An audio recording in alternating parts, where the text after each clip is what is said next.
The topic of Captain America reshoots is one we've discussed a lot, and recently Cap himself, Anthony Mackie, addressed reshoots and poor test screening rumors head on, telling Empire it wasn't retooled at all. Every Marvel movie I've done has done reshoots, so it's not retooling or remaking. You basically get the movie and the story you want, you edit it together, then go back and shoot a few more scenes. Since last week, Hollywood Reporter has also finally revealed that the total budget of the film is significantly less than previously thought, coming in at around $180 million. Switching to the Sorcerer Supreme himself, Benedict Cumberbatch, I had a hard time saying his name that time, I don't know why. The name was like a train coming right Welcome at to you. the club. I just said Benedict. Benedict Cumberbatch. Engelbert Humperdinck made some headlines after revealing in an interview with Variety that Doctor Strange will not be in Avengers Doomsday. Cumberbatch cited the reason being Strange's character not aligning with this part of the story, and also let loose that the Master of the Mystic Arts will be in a lot of Avengers Secret Wars. The Marvel machine is always churning. How do we feel about these bites? Oh boy, where to start? I guess I'll start with the Doctor Strange stuff. So it's on the surface, it's a little surprising, but as I unpack it and think about it, it's not all that surprising. I think at one point in time, we were pretty confident that Strange was going to be at least a pretty integral part of the Kang dynasty, just with what we saw at the end of Multiverse of Madness, essentially introducing incursions to the world of the MCU there. So now what stands out to me is just how much of a reworking Doomsday is. At some point in time, I wondered, okay, are they taking the bones of Kang and just kind of swapping Doom in for Kang? That does not seem to be the case here. It seems like they're building it from the ground up, which stands to reason. They brought back the Russos. They brought back McFeely to come in and work on the script after rejecting Michael Waldron's previous version of the script there. So thinking about Doctor Strange's presence in the great scheme of things, it would be nice to see him pop up in Doomsday and at least play some kind of part there. But again, look at Infinity War and Endgame. You had a divvying up of the characters. So he played a big role in Infinity War, not so much in Endgame. So I think you're going to see the same thing happen with Doomsday and going into Secret Wars. We know Fantastic Four is going to be a big factor. We've heard more and more about the casting of like the original Avengers. So it makes sense that Doctor Strange is going to sit this one out. And while as a massive Doctor Strange fan, that's slightly disappointing, I do think to his point, we're going to see him sooner rather than later. And there's a couple of like unannounced Marvel projects or untitled Marvel projects. And I'm looking at that November 2026 slot. Seems like the kind of perfect place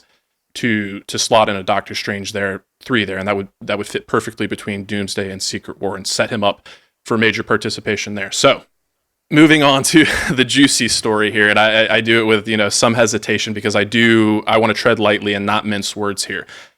I am not doing a full retraction of anything that I've said. I'm not full on backpedaling or anything like that, but this is a good example of not only information literacy but media literacy and how the narrative around a movie can kind of just go off the rails and we can be led to believe certain things. So the main thing for me is the 22 days of reshoots. I will fully acknowledge I thought the reshoots were more extensive than that. So learning that that's not the case and combine that with the budget being a lot smaller than we were, it does restore a fair amount of confidence in this thing for me. That being said, the thing that is not addressed here is the fact that we still have two poor test screenings that happened. That's not being addressed in any way, and they've that's been public knowledge that they have gone back and reworked things based on the reception of those test screenings. So again, I remain ever the optimist. I really feel for Anthony Mackie. I feel like he's being unfairly maligned and kind of like he's been the recipient of a lot of flack, undeservedly so. But again, just kind of take everything with a grain of salt when it comes to the news and examine where it's coming from and what the intent is. Because while I don't think the majority of people that are on platforms like ours that had concerns about this movie, I do not think that they're coming from a super negative place. I don't think they want Marvel to fail. I don't think that they're necessarily racist, but there are people out there with a vested interest that don't want a black Captain America to succeed. But, I do not think that is what's driving the negative narrative here. But it is good to hear that, the problems may not have been as widespread as we wanted, or as we thought. Well, and that's part of following the news cycle. I mean, you're always going to get an ebb and flow of rumors combined with confirmed information, combined with quotes, and that's just how it is. You're kind of following a narrative as it's unfolding. Numbers come out, and then official numbers come out, and you have to change your tune. And so for us on this show, that's what we're trying to do. We're trying to adapt to ever-changing information. And ultimately, I'll kind of reiterate what I said last week about the reshoots, and were they long or were they not, and the budget, and was it high, was it not, or was it not. I think you just kind of have to look ahead and say, we're really not going to 100% know the extent of the Frankensteining of this film until we actually see it. And we may walk out of the theater and go, okay, felt cohesive, felt like a singular vision was had, and the reshoot thing was totally blown out of proportion, and clearly this was a movie that had a vision, and it moved forward in that vision the entire time.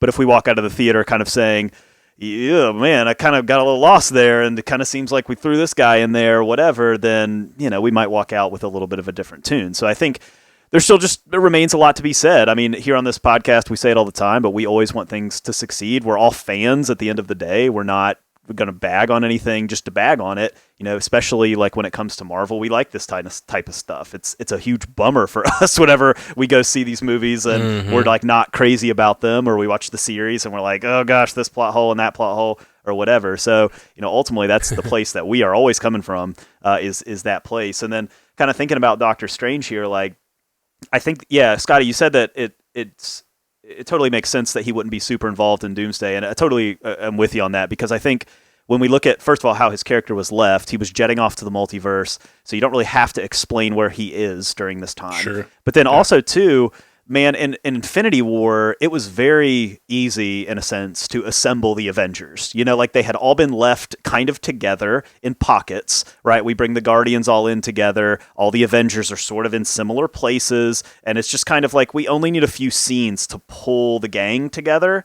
This round, like, not so much. Like, think about all of these characters and where they are. We haven't checked in on half of them since their introduction to the MCU. I'm thinking about guys like Shang-Chi or Moon Knight or what. It's like, where are these guys? And assembling this group is, I think, going to be a little bit more difficult than it was the first time around. And so I think if you're looking at Doomsday and you're saying, what, maybe, like, I'm kind of picturing it like maybe this is going to be more of a Doctor Doom focused thing and a less of an Avengers focused thing. And maybe we don't need to see as many of these characters on the first Avengers movie, and maybe we can wait until the Secret Wars of it all to kind of start bringing in more of them and roping them in and everything like that, The Doctor Strange 3, also I did want to mention that he did speak a little bit more about that in the article, and he did mention that they are doing a Doctor Strange 3, that he wants to do it, Marvel wants to do it, and that they're currently talking to him about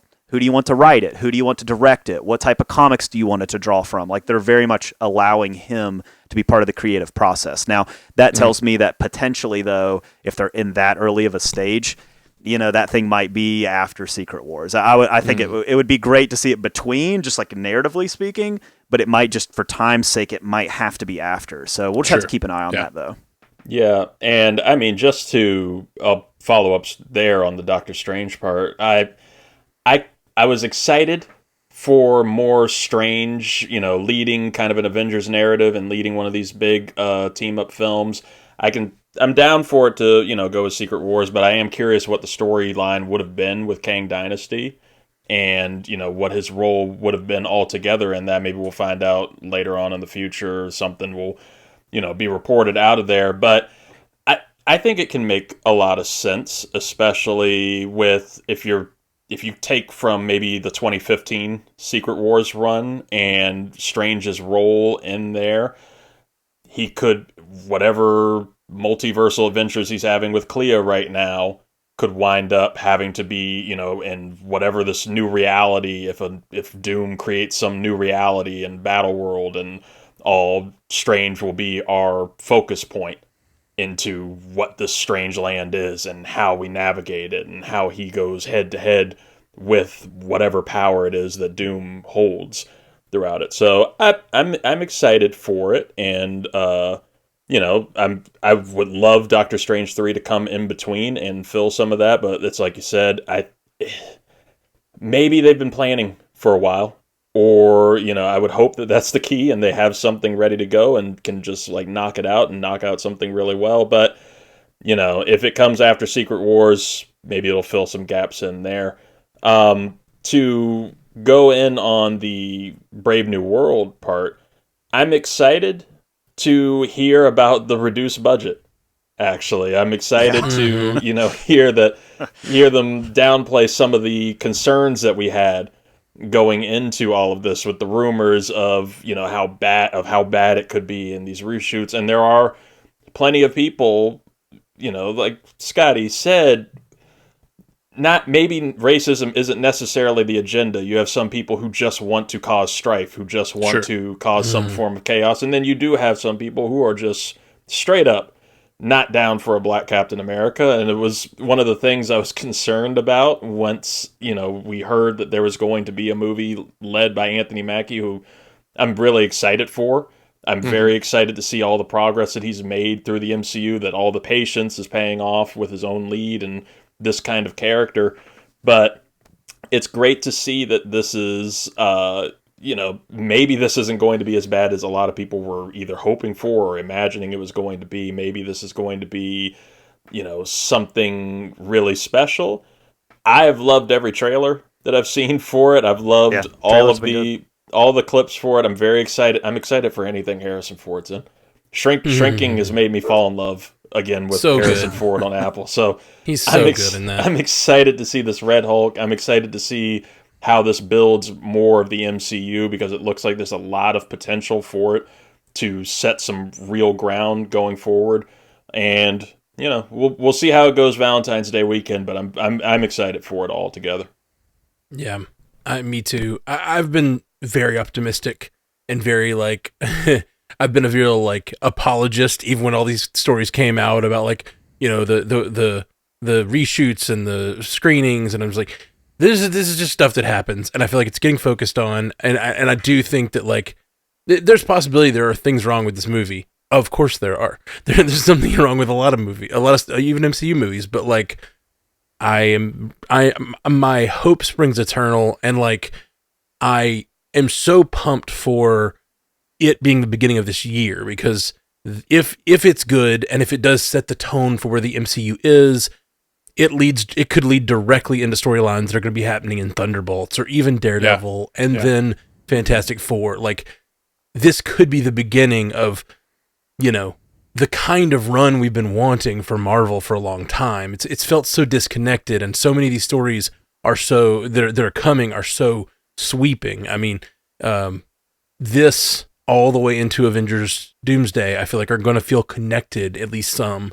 And so I'm pumped for that. I'm pumped for the larger MCU to get a look again, Yeah, I could see, again, there's no like evidence to suggest that this is something on the table, but I could see these Avengers movies getting pushed just for what we're talking about, like some of this breathing space a little bit. I mean, you think about, for example, like Spider-Man 4, if we've talked about this concept before, but right now Spider-Man 4 is supposed to come out between Avengers Doomsday and Avengers Secret Wars, and that I would imagine has to change the narrative of Spider-Man 4, like we said before, Tom Holland probably can't go from fighting Doctor Doom and then beam back down to Earth to fight Scorpion or whatever, and then beam back up to, it's just like, it probably would have to drive the narrative on some level. So that plus Doctor Strange 3 plus, it's just kind of, I'm looking ahead, I'm saying, all right, so 2026, like we're going to have to start filming this thing pretty soon if we're going to get it out there. And then you want another one in 2027. Like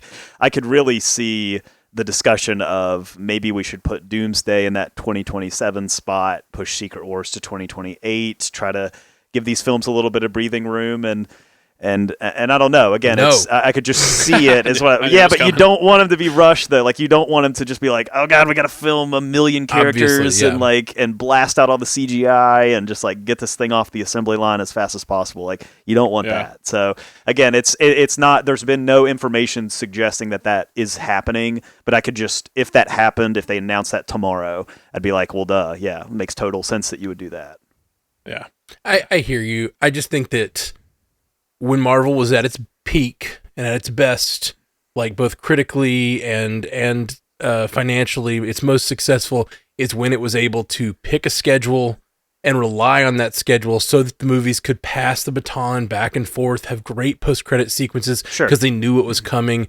And like, I understand that we're looking at a tight timetable here, but like they did that for 4 or 5 years and it was just banger after banger after banger. It felt like the best TV show, being played out. Even when they were weaker movies, the connectivity was still there and it made it feel like all part of this, tapestry that was building toward this big ending. And that's not how it feels right now. And the multiverse saga, I don't want it to be a disappointing ending to the multiverse saga. We need some continuity tying things together.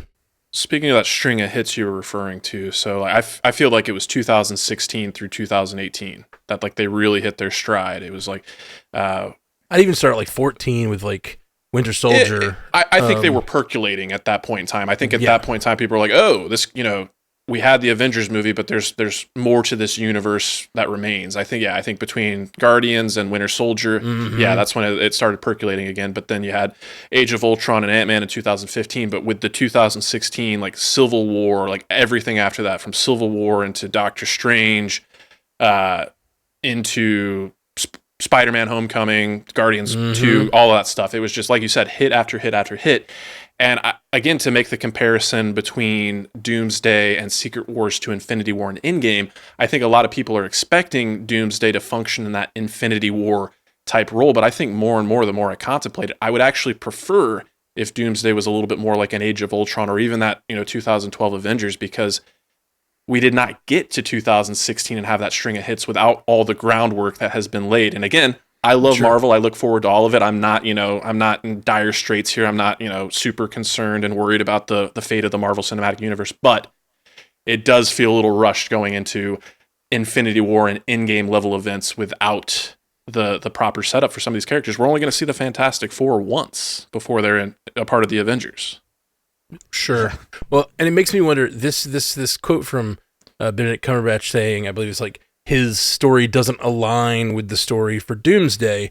I really wonder if a portion of Doomsday is going to be not in the proper MCU, not in the sacred timeline, as it were. Like, are we going to get, if this Doom is the Doom from the Fantastic Four universe, are we going to get more of that? And then will they pick up other, characters from other universes before we make it back to the 616, well, 19999 whichever version you want to call it. That's a thing I'm not looking forward to because I don't know it yet, but I'm halfway expecting some type of announcement at a point of Robert Downey Jr.'s Doom in the Fantastic Four film. I wouldn't be shocked if maybe we get that character revealed there. Just because I do... It's the only gripe I've had with it. It's just I want that Reed-Doom relationship, and I'm sure I trust in Feige to figure that out in some way. He loves those characters so dearly and wanted them in the universe so badly. But I could still see Doom having a kind of Thanos in the first Guardians of the Galaxy film. I could see him having that kind of a small, but like in the background, menacing, lurking kind of role. Yeah, and a great post-credit sequence that's leading towards, that Doomsday. I think you have to have that. Like, I would be shocked if they didn't have, like you've done the announcement, you've put him out there. Like, I don't feel like you can just jumpstart the whole movie with nothing. I feel like there's got to be something there to set it up. And you're paying that level of money to him, too. And I think part of the reason they announced when they did is because Fantastic Four was about to begin shooting. back when that was announced. And I think there was possibility it was just going to leak that he was all around these Marvel sets, and they didn't want that to leak or someone to see him in a Doom costume. They wanted it to be an announcement, you know? Sure. So yeah, I think you're totally right, Reed. I think he's totally going to be in that movie. One thing that I found interesting about this secret, you mentioned it, Jay, how the Avengers, or the Marvel heroes that aren't even Avengers yet, are kind of spread out, and Secret Wars allows for this very contrived way of just smushing them all together into Battle World, and then not only them, but heroes from other Marvel universes, and just kind of smush it all together, make it happen. But one interesting, like if you think about Infinity War and Endgame, Infinity War is a broader story, and a lot more characters are focused on, because there's more characters on the table. More characters exist for the most of the movie, and then Endgame is a smaller story that kind of narrows down to 6 to 8 characters that they really focus on for the majority. Then, of course, there's the big battle sequence, but like for the most of the movie, it's a smaller movie. Kind of feels like Doomsday into Secret Wars will be the inverse, possibly, where it's a smaller group of characters for Doomsday, and then it explodes. And I wonder how that will be as a challenge writing, because you want your ending to be focused. You want your last half to be somewhat focused, I think, to really hit hard. But it could get lost with tons of characters kind of showing up in Secret Wars, you know? Yeah, especially if you haven't kept up with them, which, you know, I mean, foreseeably a lot of people will come to the theater because they saw Infinity War and they saw Endgame and they know about Robert Downey Jr. and they want the event, but they haven't watched Miss Marvel and Moon Knight and Hawkeye and all of the Secret Invasion and all of the random shows that have happened. It's, you know, there's people out there who just see the movies, and it's you're going to have to convince them to come to the theater too. So how do you do that without them watching a trailer and being like, who are these people again? Like, where's Chris Evans? Mm-hmm. You know, like it's you need to get them to the theater too, and that's a challenge that they'll have to get their head around. Yeah, 100%. Lots of fun stuff happening in Marvel, though. I'm excited. Only 2 weeks away. 2 weeks away till we find out how this Brave New World's going to shake out. Yeah, just a fortnight, and I'm not talking about the game, you youngins. It meant something before the game. You just watched a clip from Multiverse News. If you liked it, go to our channel. We got a whole episode that it comes from. So go check that out and hit the like and subscribe. And we got lots of clips you'll enjoy, but also full hour-long episodes of Multiverse News with lots of things that don't even make it to clips. So check us out. You stay clippy.